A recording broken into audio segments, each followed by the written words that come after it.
Hi everyone, I think we'll just make a start. Welcome along to the first online Women Ag webinar. It's going to be a series of 3 online events focusing on preparing for the future. The first one in the series is going to be on biodiversity, as it's going to become an integral part of support payments moving forward. And it's really important to start thinking about where your farm stands. So on the call with us, we have David Brown, who is an environmental consultant with SEC. So I'm going to just pass you over to David, but if you have any questions as we move through, please use the Q&A function at the bottom of the chat and we'll get your questions answered through that. Thank you. Hi, good evening everybody. My name is David Brown. I work with SEC Consulting down in the Scottish Borders, and I obviously, as Kira mentioned, biodiversity is going to become more important in agriculture as we move forward, support, etc., after 2025.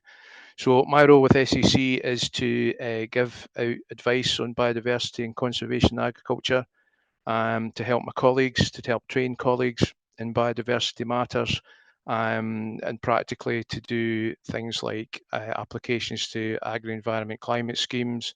And at the moment, a lot of my work involves carrying out biodiversity plans for farms as part of the Scottish Government's promotion of biodiversity at the moment, where they're giving people grants of up to £1,000 to get a biodiversity plan done on their own farm. So tonight I just want to take you on effectively a virtual farm walk, if you like, and describe what I'm looking for when I'm out looking at biodiversity on farms and estates around the country. So I'll just crack on here with a wee slideshow and go through it. So Kira's catchy wee number to get interest going was talking about wanting to know the difference between your curlews and your cuckoos. So we'll just kick off with a curlew, and we'll kick off with a cuckoo on the left-hand side, and we'll move on, known from your heather to your harebells. So we've covered all the catchy ones to start with there just now. I'm sure a lot of you recognise them anyway, but we'll just go through that. I said I'm based in the Scottish Borders, but a lot of my time is spent out and about on farms and estates around the country. So day to day, the office can change quite a bit. So last week, my office looked like that, and the week before, the office looked like that. So I'm in a very privileged and fortunate position that I get out to see some very nice places around the country, and I get to see a lot of nice stuff. Obviously, my focus, most of the advisors of SEC, the focus is very much on productive agriculture. My focus being on biodiversity and conservation, but I can never forget the fact that when I'm out on farms and estates, the places that I'm looking at, they're all businesses. People are either producing livestock or they're growing crops. It's someone's livelihood, and biodiversity is very important. It's very important to me. It's very important to the people that I'm working with and working for. But ultimately, I'm always dealing with somebody's business, and that's paramount. And anything that I am talking about in terms of conservation and biodiversity has to, it's vital that we take that into consideration and remember that people are trying to make a living, and we have to take it in that context. So sometimes when you're out and about, you get a wee bit of a funny look about what you're doing, but most people are quite happy that what I'm out looking at when I'm on the ground. So the next slide, a bit of an odd one you might think, but it was the only thing I could come up with at short notice. I don't know what kind of plant it's meant to be, but my feeling is that, and I don't know if some of you might feel the same, at the moment there's an awful lot of negativity. I think that farming in particular comes in for a very hard time. It gets a lot of attacks from different standpoints about biodiversity loss. The word crisis is used an awful lot. And I just think agriculture is getting picked on quite a bit. And I think from what I see, in my personal experience, my personal honest experience when I'm out and about, I think a lot of the criticism is grossly unfair. I think there's an awful lot of good stuff going on. There's an awful lot of good stuff on the ground. I think unfortunately agriculture is a wee bit of an easy target, and we maybe need to fight our corner a wee bit more and try and highlight some of the good stuff that's out there. So I see that as part of my job, particularly at the moment when I'm doing biodiversity plans for people. It's to go out onto people's farms and highlight all the good stuff that they've got on the ground. And I'm in the very fortunate position that I'm able to go out there and do it, looking at things from a completely different perspective. The people who are managing the farms and estates simply too busy to, in most instances, to be able to stop and look and listen and see what they've got on the ground. And one of the highlights for me is being able to go back to the farm after I've been round for several hours and go back in and tell people about some of the things that I've seen, some of the birds that I've seen, some of the wildflowers that I've seen, some of the wildlife, the different habitats, and told them how good their farm is. Without exception, people are absolutely delighted. And they're really interested and they're keen to know what I've seen out and about. So then I then quantify that, put it all into a report, and they get a biodiversity plan done for the farm, and it documents all the good stuff that I've seen when I'm out there. And as an example of that, in something that's positive and positive change that's happening, I want to highlight the fact it's not all negative. There are good stories out there. The butterfly that you can see on the screen just now is a wall brown. I've never seen one of them until last year. They started moving into the central borders. They were here in the 1800s in large numbers. There wasn't a single one recorded in the borders, I believe, in the 1900s. And they have gradually come back up the country and moved into the borders in the last few years from the coast. And as I say, last year was the first time I saw one at all. And this year I've seen an awful lot more, and I see that as a really a real positive. The next butterfly I'll show you is a speckled wood. Very similar story. They've been moving up the east coast and they've moved into the borders of late, and it's another positive. Now, one of the takes I have on this is we hear an awful lot about habitat loss, and agriculture is responsible for the loss of habitat. Well, these are butterflies that have been recorded in previous decades and previous centuries as being quite common in this part of the world here anyway. And they're coming back, and they wouldn't be coming back if the habitat wasn't there for them. So I think the loss of habitat issue is rather over exaggerated.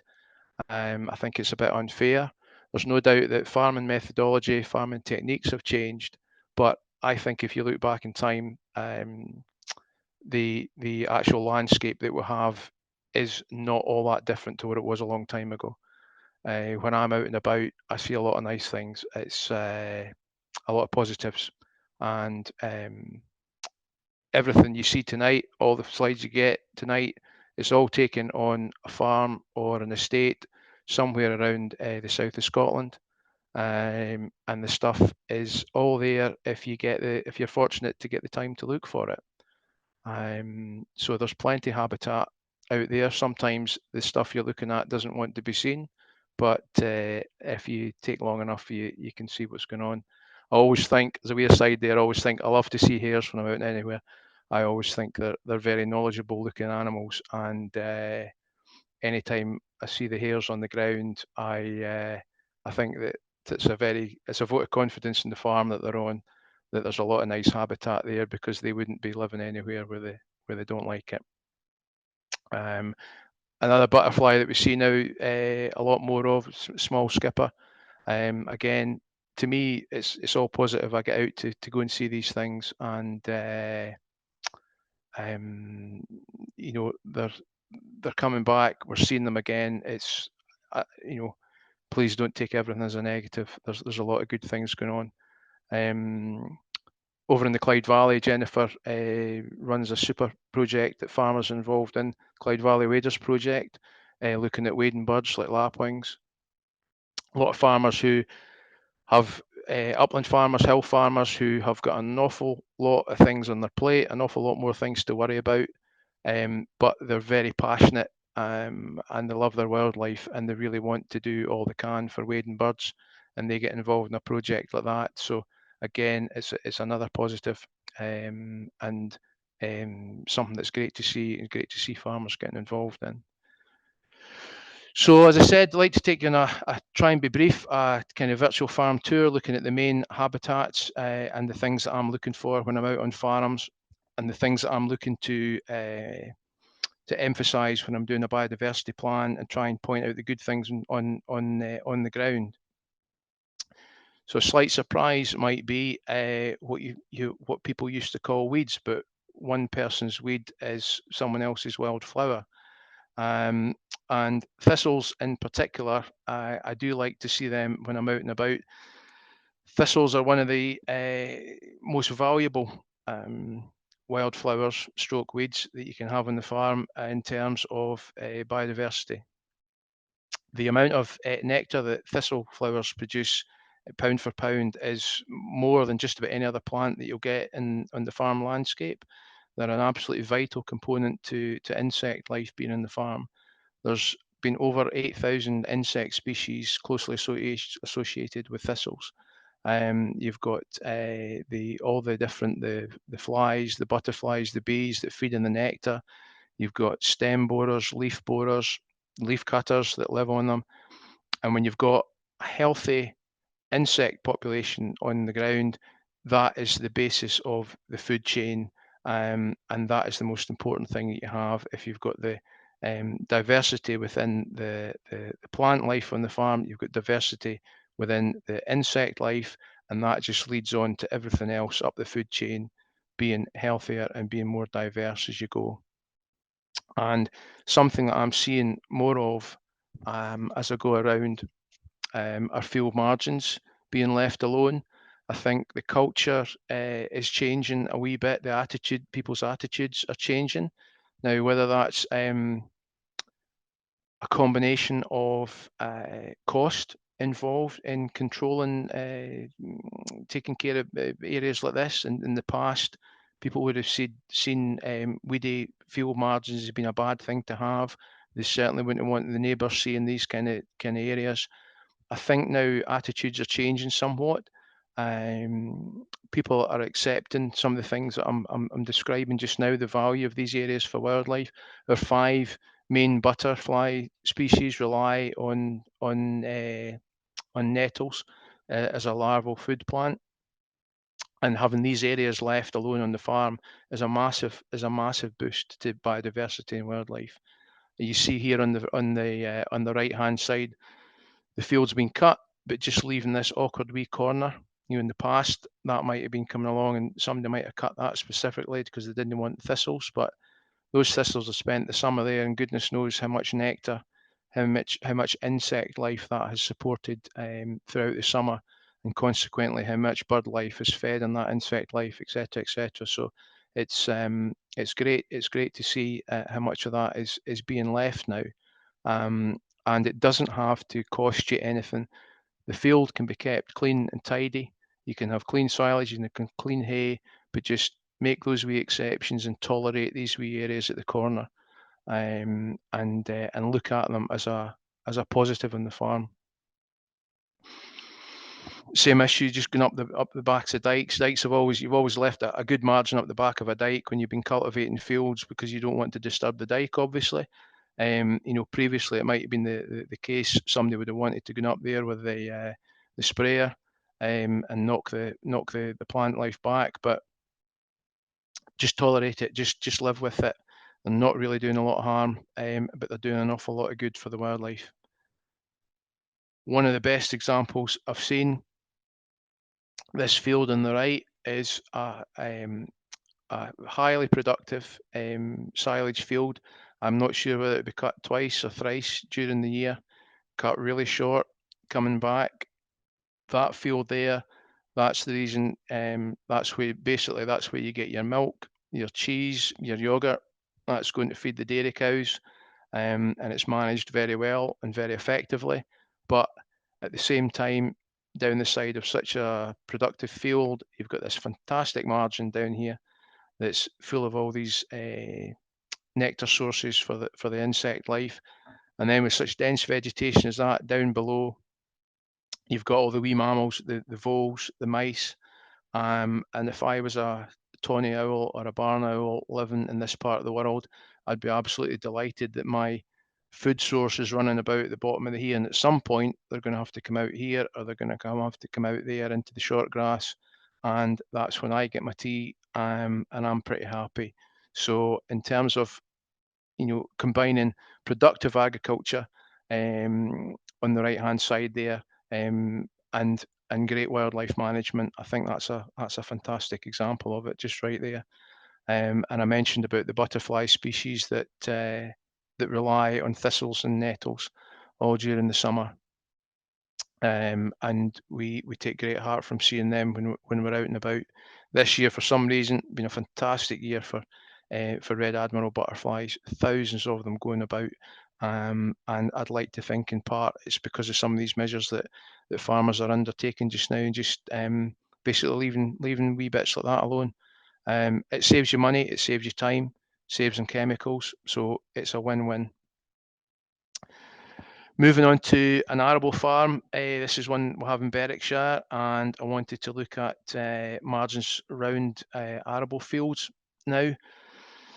It's often some folk get a wee bit confused between what you've probably all heard the phrase a beetle bank. I've heard the phrase beetle bank used an awful lot to describe strips like this around the edge of a field, but I'd just like to describe the distinction between a grass margin and the beetle bank. So what you're looking at here is a grass margin along the edge of the field, often going right round the entire perimeter. It's full of, in this case, coarse grasses. There's a wee bit of thistles and nettles in there as well for pollinators, but it's a wildlife corridor for insects and mammals all around the field. Same thing goes for barn owls, kestrels, and tawny owls.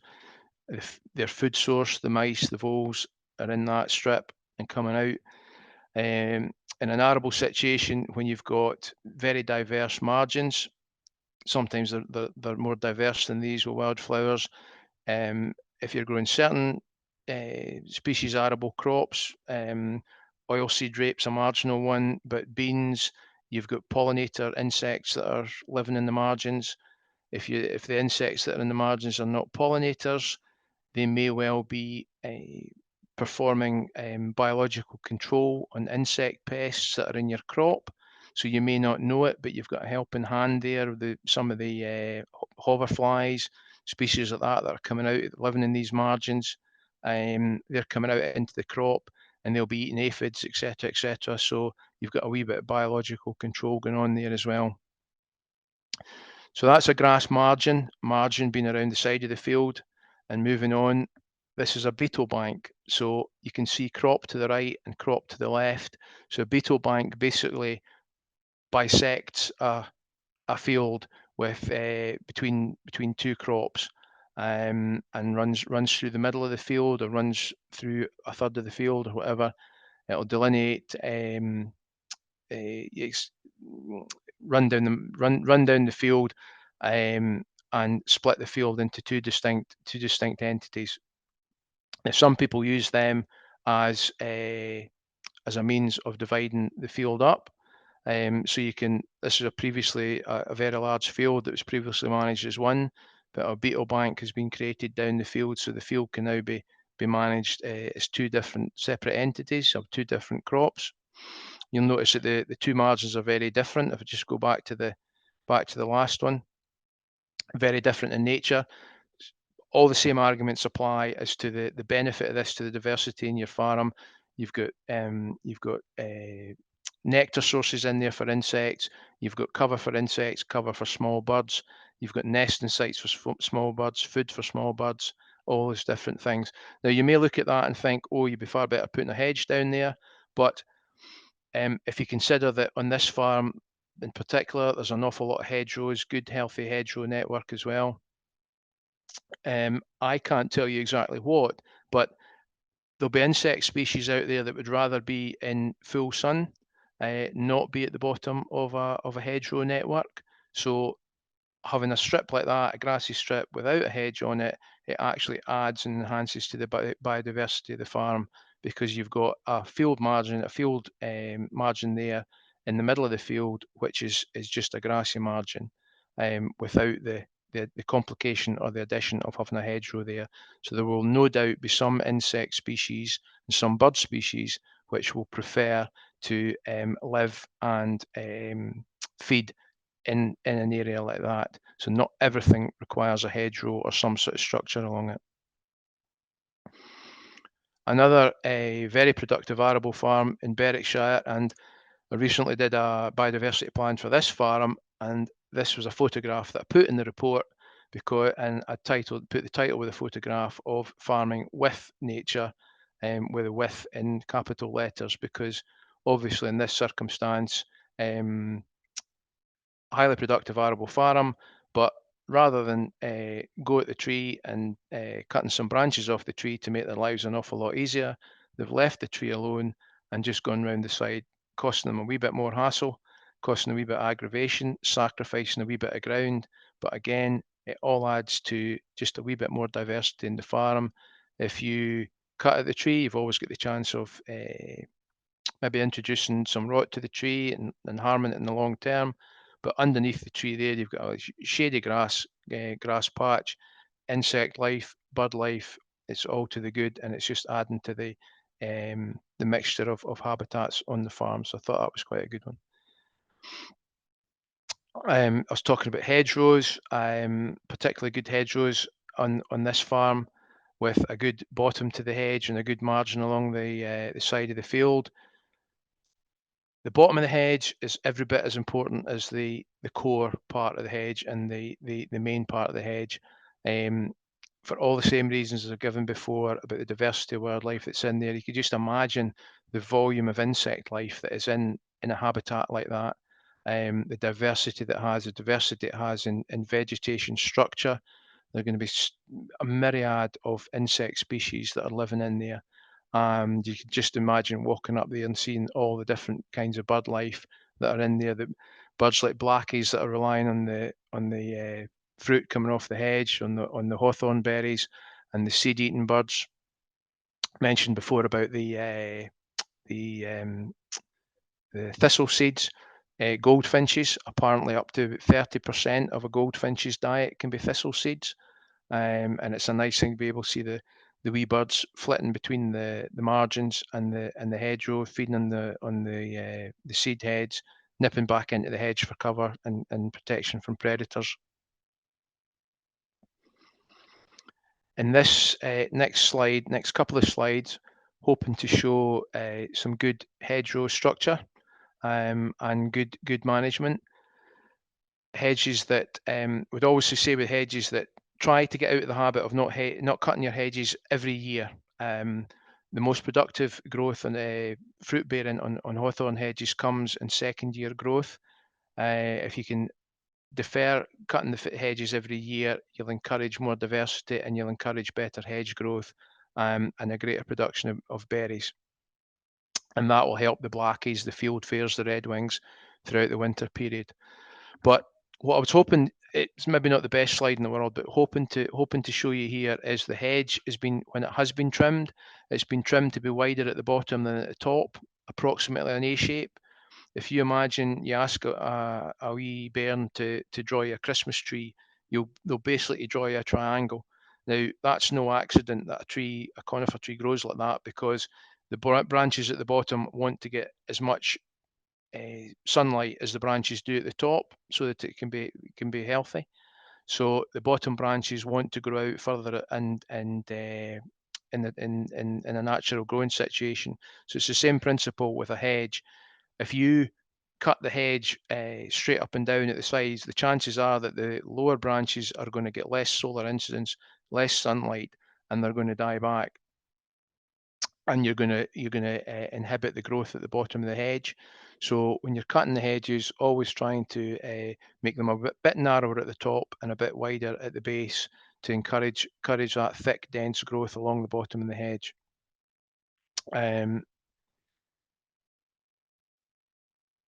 Same here with this newly planted hedge, just to note the species diversity that's been planted within the hedge. In many cases, the more species, the merrier. All the different species of plant will have different associations with different insects, different berries, different times of providing fruit, different types of cover that they provide for bird life, etc. And in these next two slides, I'm hoping to convey also the great function that hedgerows provide in the farm of being a wildlife corridor. Where I'm standing taking the next two photographs, immediately behind me is another wood. So you can imagine this hedgerow, wood behind, the wood in the distance, and you've basically created a little green motorway there for insects, birds, mammals to go between the different habitats on the farm.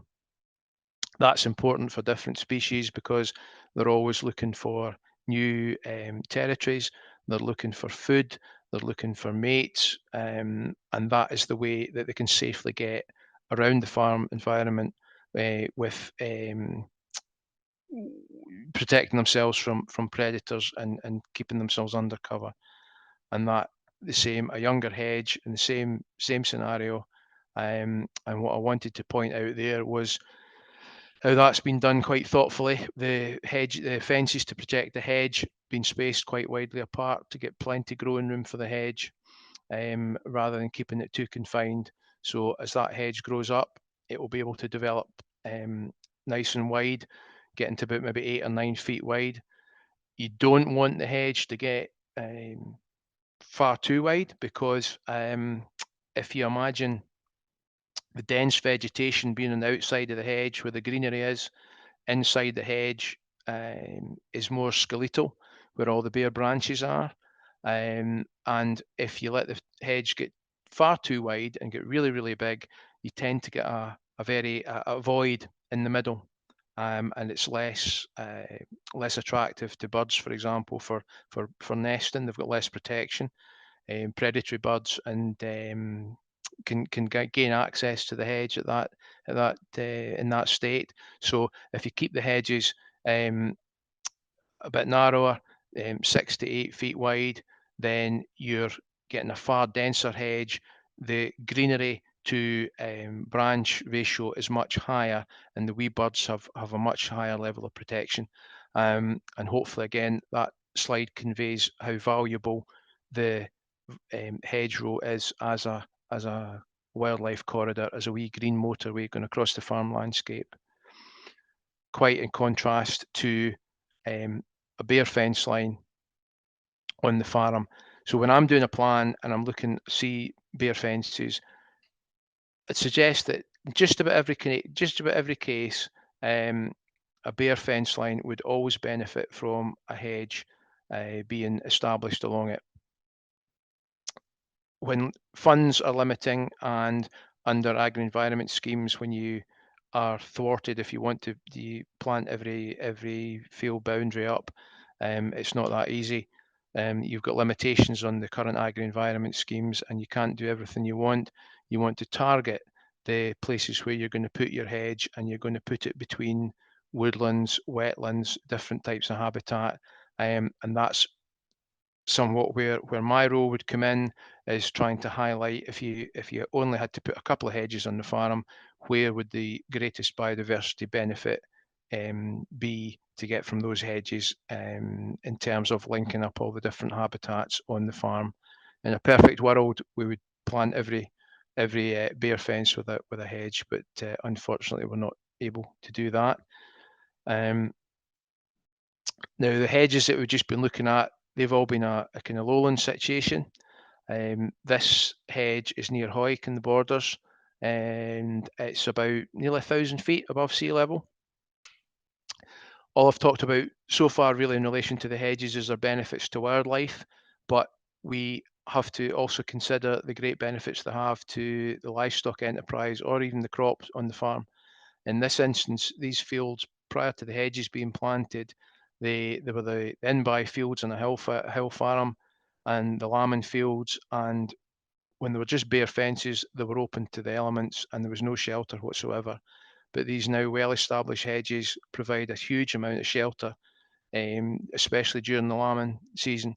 And imagine a time, if we cast our minds back just a few years to the beast from the east when it was raging through, the amount of protection that just a basic wee hedge like that will provide to the sheep during the lambing period.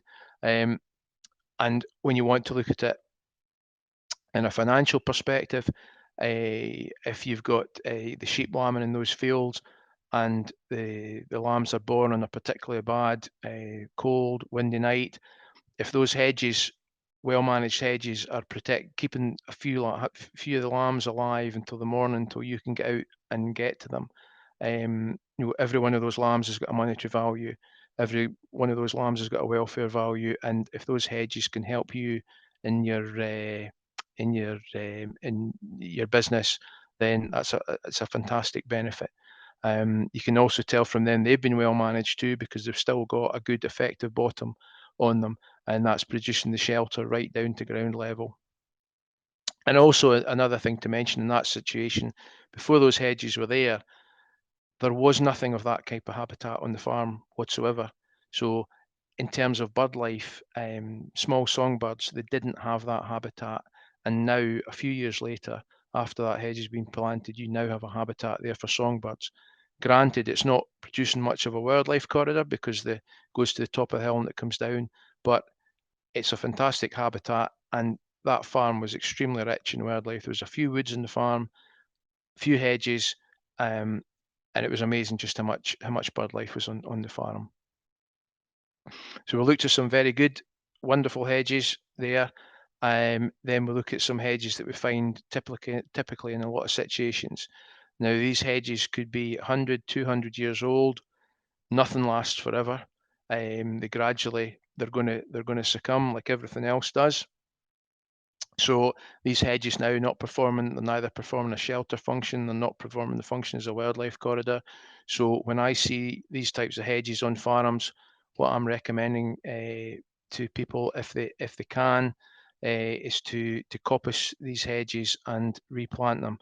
If you imagine trying to leave that hedge as it is and planting up the gaps, the newly planted plants will just they'll struggle from day one. They'll be competing for sunlight, they'll be competing for water, they'll be competing for nutrients with existing hedge plants. So you're far better off being bold, getting the chainsaw out, cutting all those old stems down to ground level and planting your new hedges in between. Now, I fully appreciate hedgerow creation. It's an expensive thing to do, and a lot of the things I'm referring to at the moment, they're eligible under the Agri-Environment Climate Scheme, and I'm sure we all know it's a competitive scheme. It's not exactly easy for people to get into, but it is one of the few options that we have for hedgerow creation. Unfortunately, it's not. It would be great if everybody could get into it. We hope that in the future, with the new policies, that perhaps my perfect scenario would be I could go into farms, other advisors go into farms and come up with a bespoke solution for every farm, identify the habitats are there, how the biodiversity could be managed, how the biodiversity could be maximised, and trying to do everything on a custom level for every farm. But we need to wait and see how things pan out in terms of legislation. But there's another perfect example of a hedge that's just crying out to be recreated, coppiced and replanted, and that would be a huge boost to the farm once that's done. One of the principal things of benefits of the hawthorn, obviously the berries. We've already seen the redwings that fly in from Scandinavia. There's a lot of them going about already. There's a fantastic crop of hawthorn berries this year, certainly in the borders and the Lothians where I've been recently. So what we say to people is, if you can, when you're cutting the hedges, as well as trying not to cut them every year, as well as trying to cut them in a wildlife friendly manner, if you can delay your hedge cutting as long as you can, right through into February if possible, to leave the berries on the hedges as long as you can, so the blackies and the redwings can get the maximum benefit out of them. I say that in full knowledge of the fact that sometimes by February the ground is so wet you just daren't go on it with a tractor, and sometimes you have to cut them in the back end. We understand that, but wherever possible, leaving things until February is of maximum benefit. So we'll leave hedges and field margins alone, and we'll move into ponds, wetlands and watercourses. I'll try and cover all them under the one banner. Ponds is always a great, a very attractive thing to put into a plan for people. Most farms, there's always somewhere, there's a wet corner somewhere that a pond can be created. Landowners are always see a benefit in them. They're fantastic for wildlife. All manner of wildlife, waterfowl, bird life, insects, amphibians. It just depends on how much room you've got, what the scenario is. The pond doesn't need to be very big to be effective. That pond is only a few years old. It's naturalised extremely well. I was asked recently on a farm walk we did, pond creation, what would I say about people planting things? Where would you go to get plants to plant around the pond? My answer to that was just leave it. Mother Nature knows better than us all what wants to be growing there. So that pond would just be created and left, and the plants that are meant to be there are growing there. Particularly a large pond, this one, the corner of the field was a big wet low-lying area, and a really good example. When the pond's big enough, if you have the scope to put in islands for nesting birds, keep them away from predators, that's always a good thing. And if you note on that pond in particular, all the open water, but at the right hand side, there's obviously shallower water, which has got quite a bit of vegetation in it. That's a great bit for cover for young waterfowl when they're in there, amphibians as well. So when you're creating the pond, you want to stipulate that you need a variety of depths in the pond. It doesn't have to be particularly deep. It's more important to have shallow areas in the pond than it is deep areas. I'll move on to the next slide on that one. Before I went to see this pond, the farmer had told me that he really thought he should be going up to get it emptied out and cleared out. After having seen the pond, I would say that the pond is looking fantastic. It's got a nice area of open water at the far end of the pond, and it works well with the vegetated end down here. So there's a lot of variety in there with overhanging vegetation, really, really diverse, and an awful lot going for it. Aquatic life, insect life, bird life, it's got everything going on.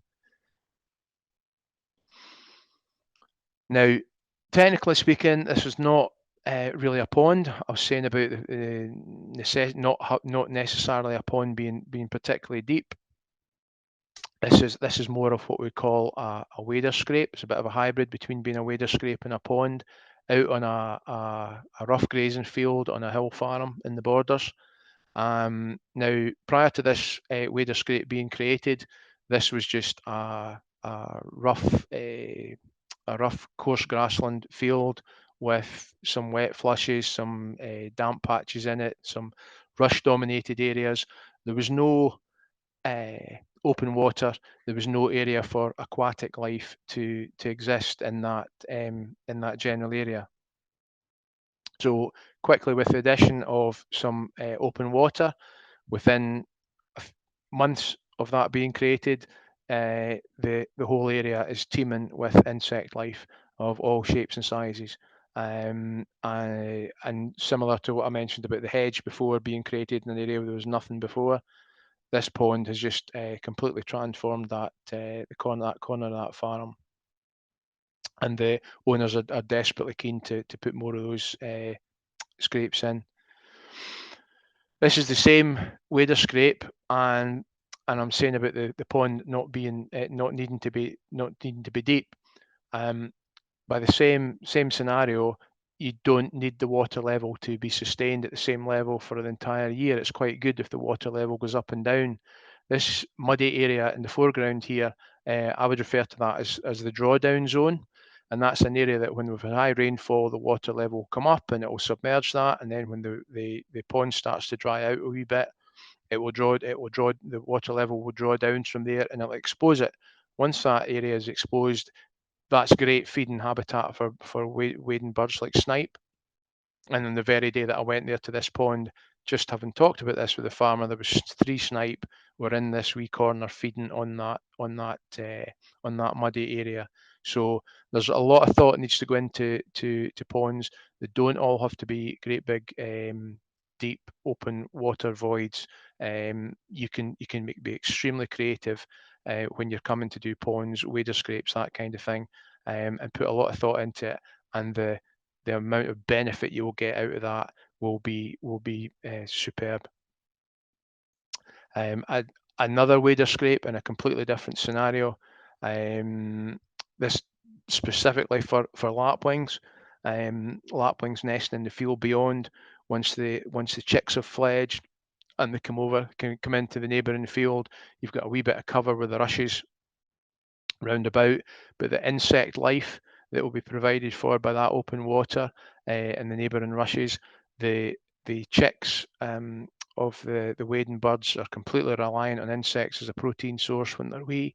So again, you get the bottom of the food chain, you get the insect habitat right, everything else tends to fall into place with that.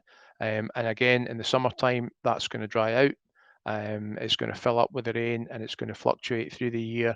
But again, that adds to the diversity. Wetland areas, field corners dominated by rushes, Descampsia, that type of vegetation. This is one field corner, not very far away, another wet area. Now, the reason I wanted to show these was these are wetland areas which have been fenced off from livestock to minimise the amount of grazing that's going on and protect the wetland areas to prevent poaching, etc. You often get asked about people wanting to put ponds in some of these areas. It's a bit of a dilemma sometimes because you have to weigh up the pros and cons of going in there, and that wetland as it stands is a very diverse and very healthy area for wildlife. There's an awful lot going on there. Again, full insect life, bird life too. So you have to make a considered decision. One of the things I would do looking at that is there is a resource online called the NBN Atlas, Biodiversity Atlas of Britain. And you can go on there and search the map. And if you're looking for rare species, like in this instance, it'd be great crested newts, do a bit of homework, see if there's rare species there which would actually benefit from the area being maintained as a wetland rather than creating a pond, or create a pond adjacent to the wetland area and get the best of both worlds. So there's a wee bit of thought has to go in there. It's not just always a case of just charging in with the digger and making things better. You consider your decision and think about what you're doing before you go ahead and do it. So we're moving on from wetlands, and we're now going to go to watercourses. This is a burn on a farm in the Borders. I think this photograph was taken about 2017, something like that, not all that long ago.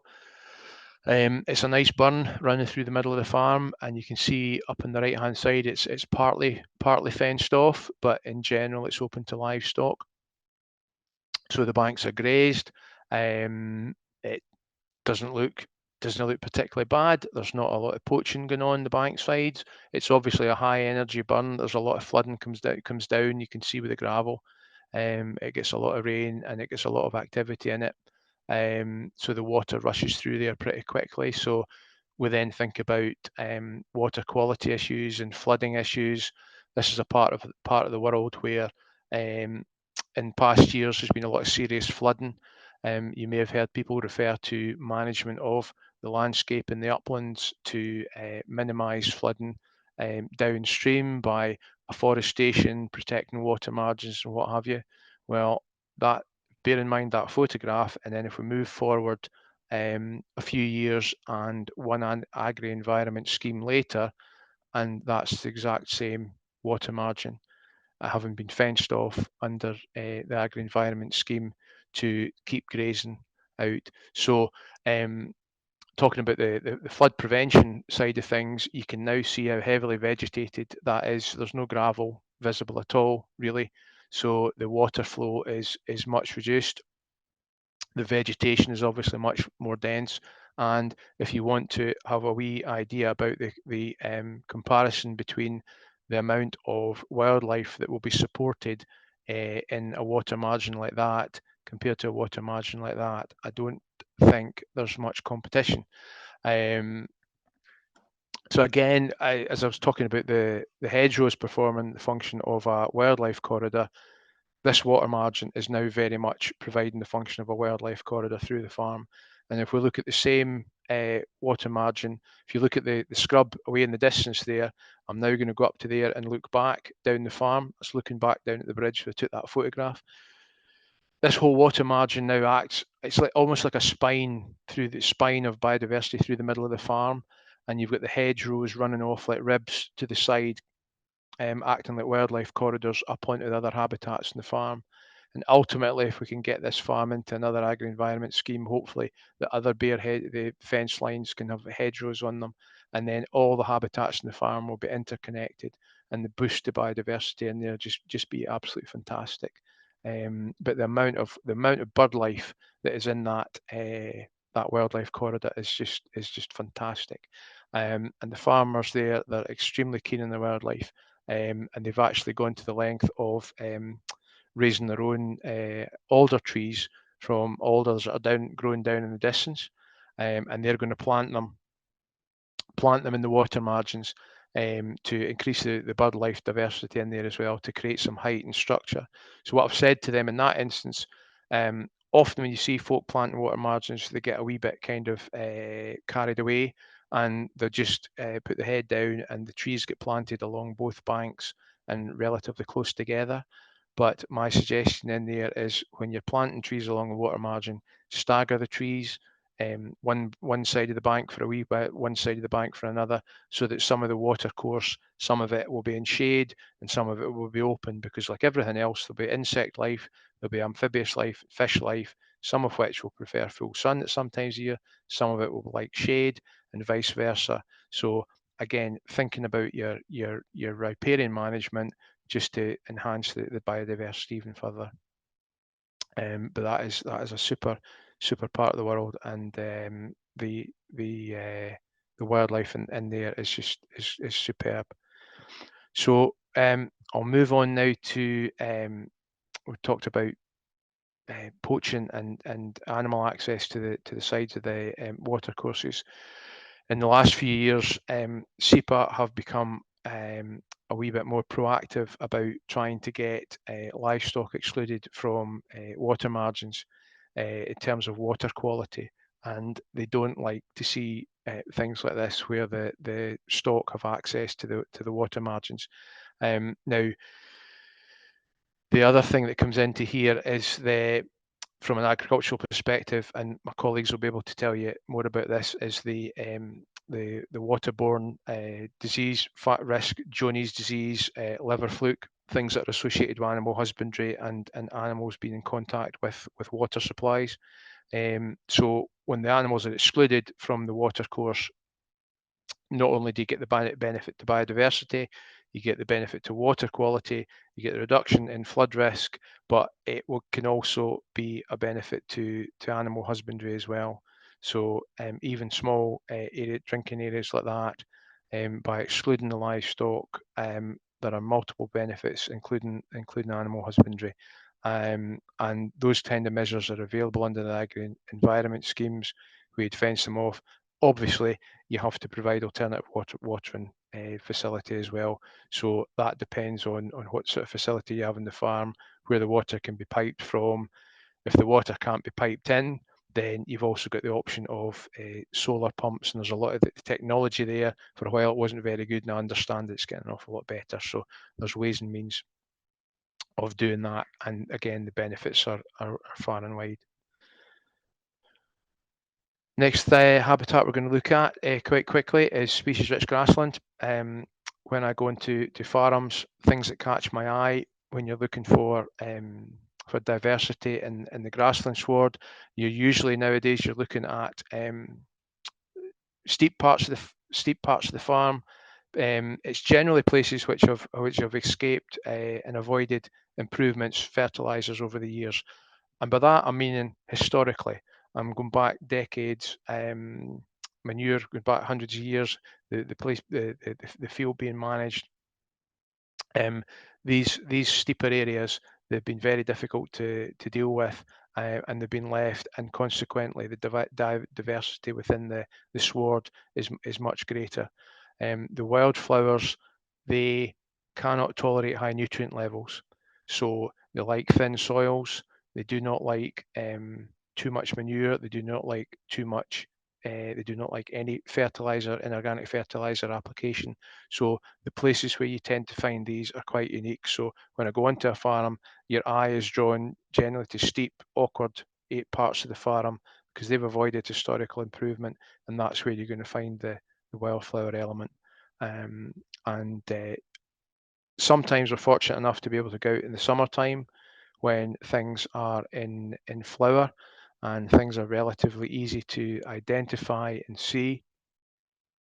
And these are some of the species-rich grasslands. Probably one of the things whereby you're able to go back and tell the farmer what you've seen when you've been out, and it's stuff that the stock have been grazing that field for years and years and years, and he's not known it maybe, but they've been grazing the field at the right time of year because the wildflowers need to be grazed at the appropriate time of year once they've set seed in the autumn.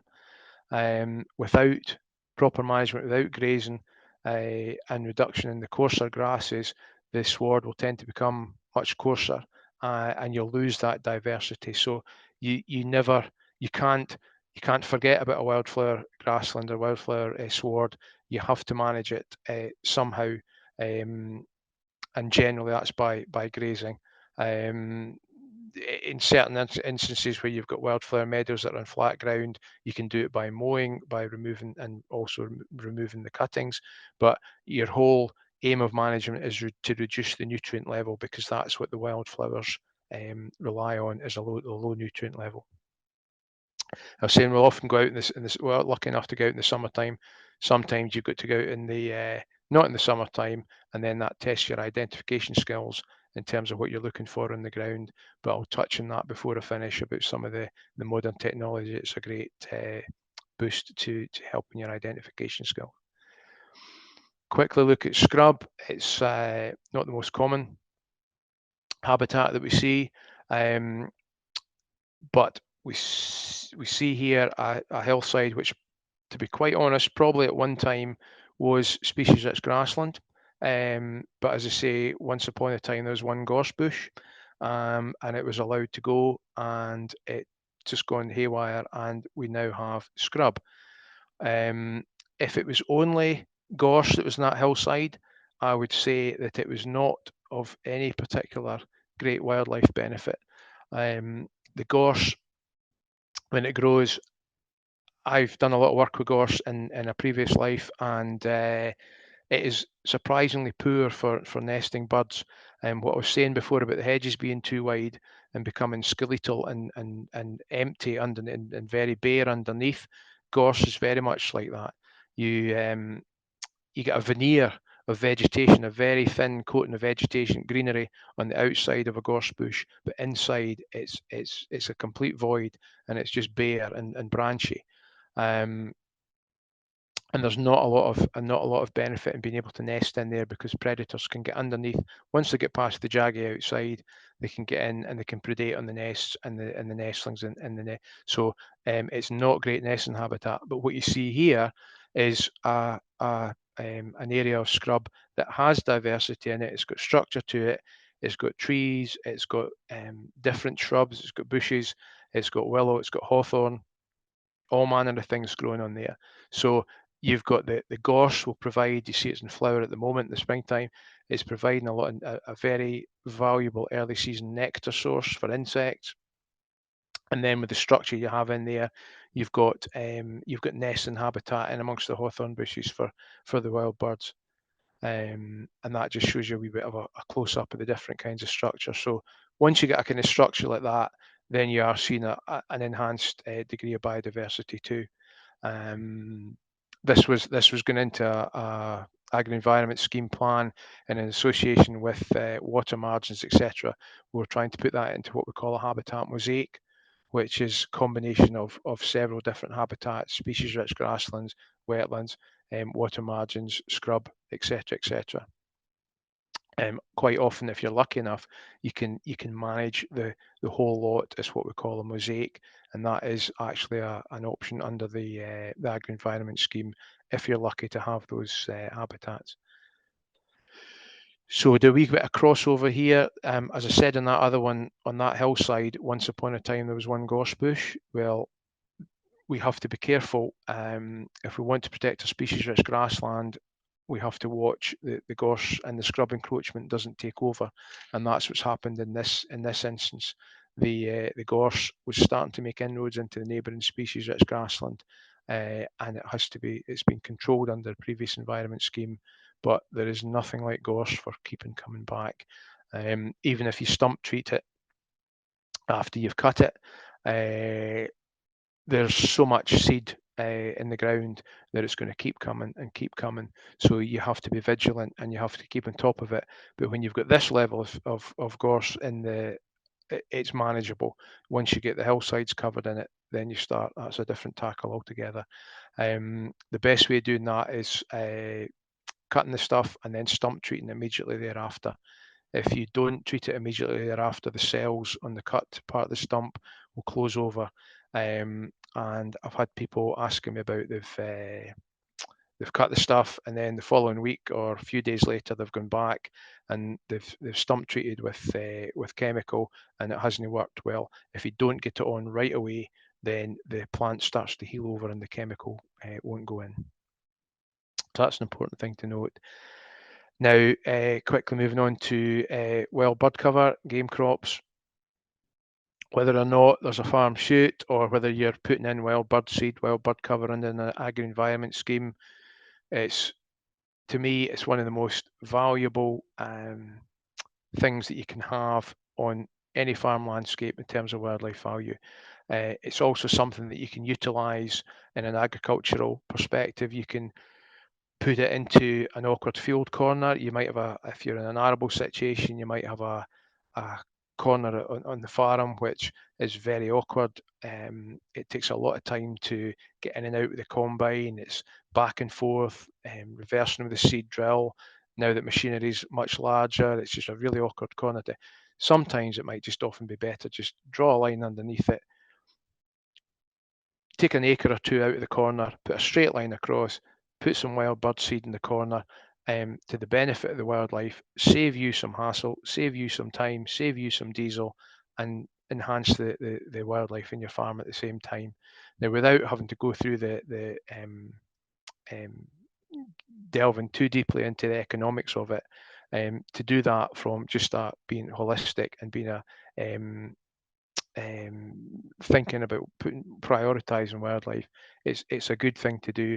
And if you were able to do the bean counter part of it, you may even find that it's saving you money. So this is a wild bird cover area that's been put on a mixed farm near Kelso, and it's kind of gone over the winter time.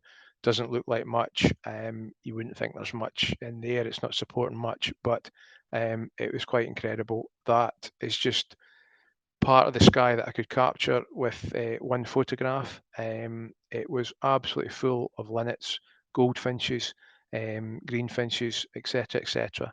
The number of birds that was in that game plot was just incredible. And where I was taking that photograph from, there was a hedge immediately behind, and the hedge was acting as cover for the birds, and they were flying out between the hedge and out into the game cover, back and forth, seeking refuge in there, and feeding on the seeds that were getting provided for them in the game cover. And it was quite something to behold. I've never seen one that was quite as effective as that. But it was a fantastic sight to see.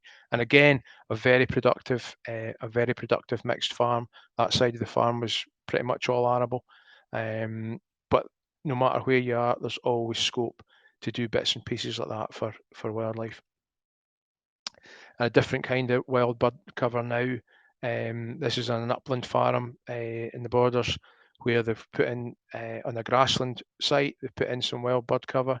What you can see, there's some Phacelia, and I don't know if you can make out the number of bumblebees it's feeding on the nectar, late season nectar on the Phacelia.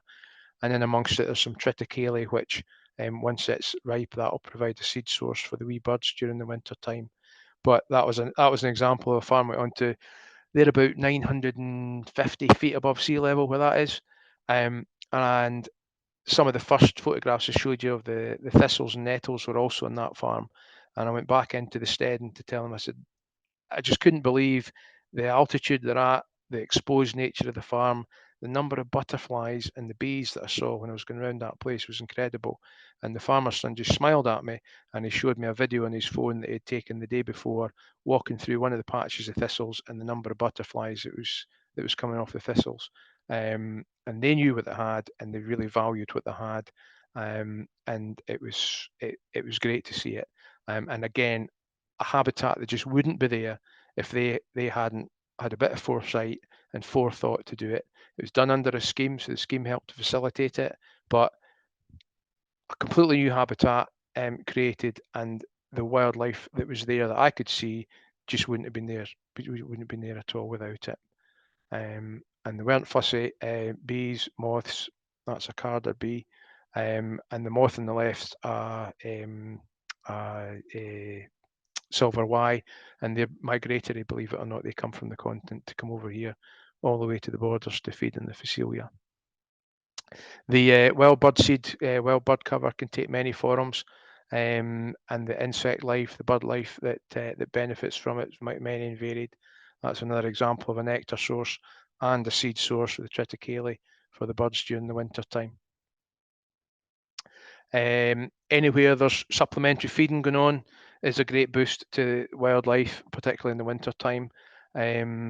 You might think that's a pheasant feeder, but there's no pheasant shooting on that particular ground. That's just that's one that I keep myself on the farm, close to home. I put a couple of these feeders out every year. I spend a wee bit of money on a dumpy bag of wheat, and that's where I get one of my pleasures during the winter time, is keeping the wee birds going. And when you go to replenish the feeders and see all the finches and that pulling out of the lifting out of the hedgerows and lifting away from the feeders, it's quite satisfying to be doing something to help them. So any supplementary feeding that goes on, whether it's designed for game birds or whether it's designed for wildlife, the wee finches don't know that it's meant to be pheasants, it's going to the feeders, so everything benefits really, and that can be the difference between life and death on a hard winter. One of the last ones I'll be doing when I get onto upland units, obviously looking at moorland, and generally when we're looking for moorland, looking for healthy moor, we're looking for the heather, and we want to see good heather cover on the moor. A good heather hill is more diverse generally for wildlife than a grass dominated hill. So we're under the agri-environment schemes, we're looking at measures to try and encourage good heather coverage. And there's various measures in the scheme, such as reintroducing the summer hill grazing of cattle, away wintering the livestock, etc., and it's all designed to maximise the heather growth and benefit the amount of heather on the hill. These upland areas are also greatly valuable for wading birds, and the sphagnum dominated pools on the hill. Again, we go back to get the insects there, then you get the bird life there, so you got all the wee insects around these pools, and then you get the meadow pipits will be coming feeding on insects, and then everything seems to eat meadow pipits, and you've got the food chain again. So a good diversity of habitats on the moorland is what we're looking for. And while we're touching on heather moorland and the uplands, I presume that most people have probably heard about the worries about peatlands and carbon.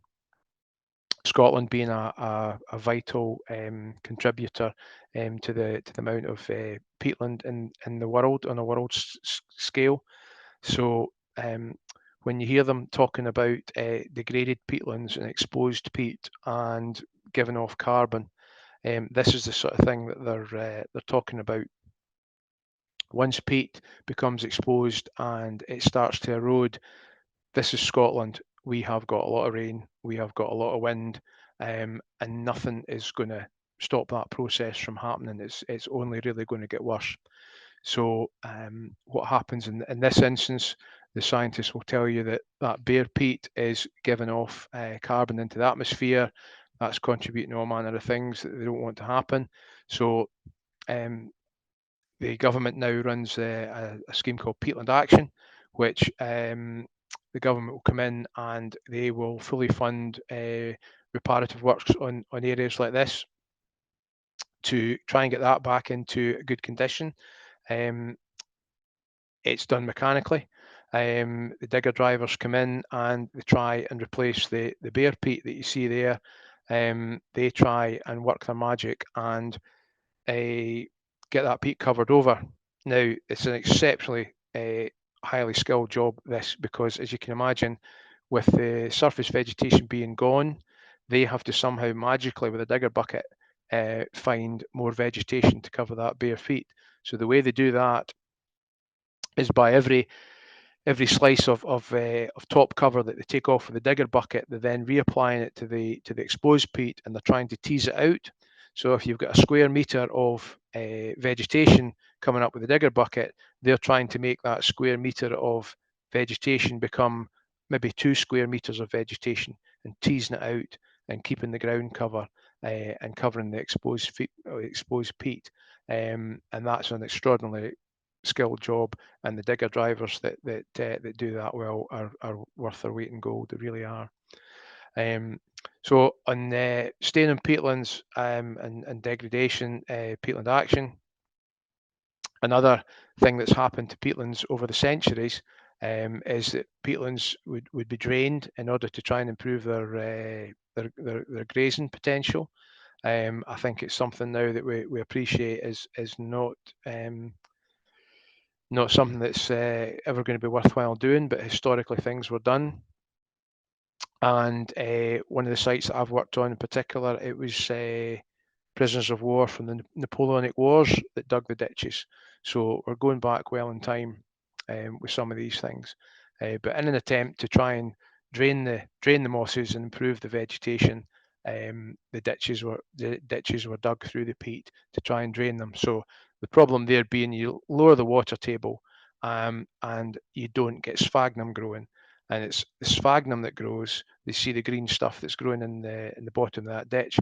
Sphagnum growth is what creates your peat in the long term. The sphagnum grows, the sphagnum dies in its life cycle, and it's the dead sphagnum generally and dead vegetation that creates the peat. And it builds up over time. The rule of thumb is that it takes 1,000 years for a metre of peat to develop. So if you've got a bog that's about 10 metres of peat, it's been growing basically for 10,000 years since the end of the last glaciation. So just to give you an example of a drained bog and how reparative work in this situation, the way of addressing this, trying to raise the water table. If you look at that ditch as it is just now before remedial works, then you come in and you interfere with it and you put in some dams, and as soon as you block the water flow, you immediately start obviously to raise the water table. So ultimately in the years to come, that water is now stationary and the vegetation in the sphagnum will now start to grow in from the sides, and in a few years time hopefully you won't be able to see open water there. It'll all be sphagnum, and eventually even the dams themselves will be subsumed under the sphagnum and the whole process will start again. On smaller ditches, rather than doing the damming, you can do them with diggers. You may see running up from the digger bucket, you can just barely discern the ditch there, depression in the ground. So the digger driver comes in, another highly skilled job, and he basically interrupts the flow of the water going through that ditch And the same principle, it's stopping the water running off the moss, and raising the water table and getting the peat to grow again, basically, and then all the carry on from that, from sequestering the carbon, etc., etc. Second last thing we're going to talk about, the steading on the farm. Don't forget about the steading as being a valuable wildlife habitat. This was created by a really a hill farmer who absolutely adores his wildlife, and he adores the fact that the barn owls love this barn owl box of his in one of his sheds. It's something that I put in a lot of plans when I'm doing it. Don't forget the steading. If you've got scope, if you've not done it already, think about doing something like this, barn owl box. There's plenty of information online about how to build them. Just don't forget about it. There's always something you can be doing for wildlife on the farm.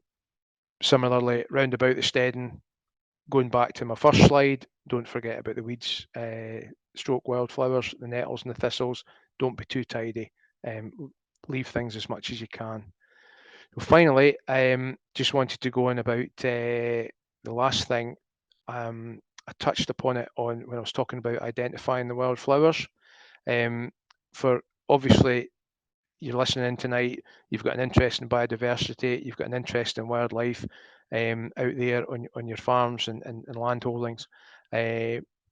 Something that is developed in the last few years are apps for your phone. Now, being of a certain age, it's quite dismissive it's quite easy to be dismissive of modern technology, but some of these things are of huge benefit to me personally, of a level of interest, and also professionally when I'm doing surveys on farms. And I think from a general point of view, when you're out and about, if you have these things, you're not without your mobile phone very much. You're never away from it. If you've got this item in your pocket and you're able to take that out of your pocket and you see a wee wildflower, or you hear a bird, and you're able to take your phone out of your pocket and you're able to identify that flower, or you're able to identify that bird, I think that can greatly enhance your enjoyment and your knowledge of the surroundings that you have around you. And I would fully encourage anybody to have a wee look on whatever app store, whether it's Google or Apple, and have a look for some of these things. The two that are on show here, the two that I use a lot of the time, the one on the left is called Picture This, the one on the right is called Merlin for the birds. The one on the left you have to pay for, the one on the right is free. But in my role, particularly in the wildflower front, you're only going out looking for these things at certain times of the year, and the next year you go out, you've forgotten a lot of what you've learned before. But the fact that you can use these apps to immediately get an identification of the wildflowers that are in front of you, you do that a few times and it starts to stick in the old grey matter, and you start to remember things. So I can't really recommend these things enough if you're interested in nature. If you've not got them already, I know a lot of people have, but if you don't have some sort of app on your phone already to do this, I would highly recommend it. I think it would greatly enhance your knowledge and also the enjoyment of your land holding when you're out and about, and it will let you know a wee bit more of what's out there. So I think that's an end to the presentation. Yep. Kira? Thanks, David. There's just a few questions. I was just going to, Okay. you were on such a good flow, I didn't want to interrupt you during it. So we've got a question here. So you were talking about, gorse sort of infiltrating into maybe your species-rich grassland. And somebody said they've noticed the same with mare's tail in some of these areas. And they were just Right. wondering what the best practice for those sort of invasive plants when they're coming into like a field margin. Right. Mare's tail, I have to be perfectly honest, and I could tell you I don't know. I've never dealt with mare's tail. I know that it's very difficult to get rid of. And I have to watch what I'm saying because I can't say anything about chemicals because I'm not basis or whatever it is you need to be for for any chemical advice. But it's something that I don't know if there is chemical control for mare's tail at all.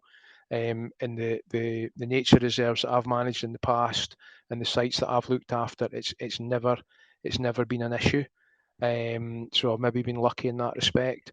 So I'm sorry, I don't have an answer. I don't have an answer to that. That's okay. We could look into it and get back to the particular person that asked the question Yes. individually if we can get a better answer than that. And if there is a chemical solution, then somebody that's qualified to give that advice can give it. But as with all these things, if that's the case, it's the other things that could be affected. You have to watch out for that with the various wildflowers, obviously. Another question was when you talked about the beetle banks and field margins in arable fields where there isn't an existing margin. What's the preference in? Is it just this case of not ploughing so close next time and leaving it to naturally regenerate, or would you go out and seed some sort of grassland mixture to form a margin?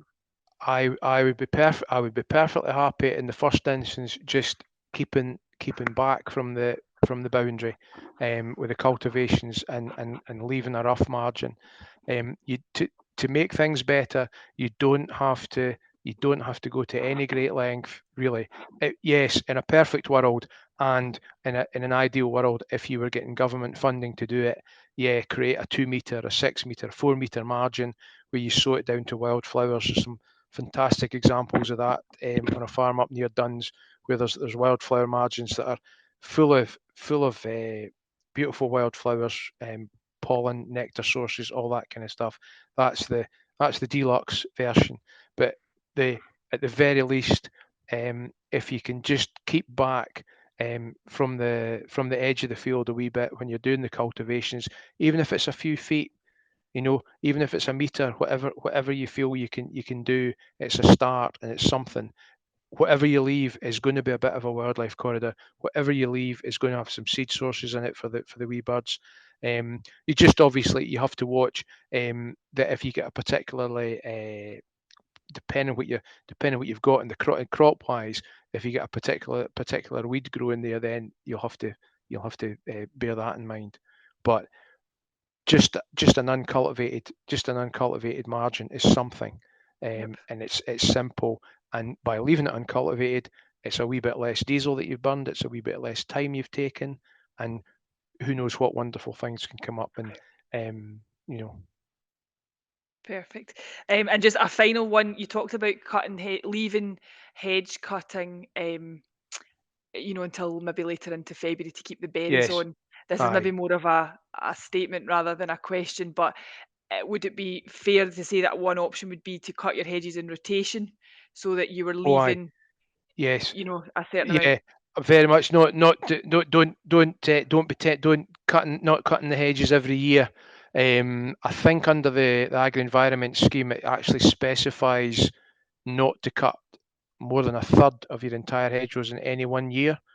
So that kind of that gives you a sort of guideline as to what they're thinking. But as long as you keep, to my mind, as long as you keep your hedge in a good kind of hedgerow dimension and shape, just cut it when you need to. Stop it getting too tall and stop it getting too wide, but don't cut it every year. Obviously, if it's a roadside hedge, you've got a different kettle of fish there, and you have to, for road safety, is paramount, and that's allowed for. But definitely cutting them on rotation, or maybe if you were cutting one hedge, just cut one side of it one year, cut the other side of it the next year. Top it when it's getting too high, but don't top it every year. But just vary it. Don't cut it if you don't need to.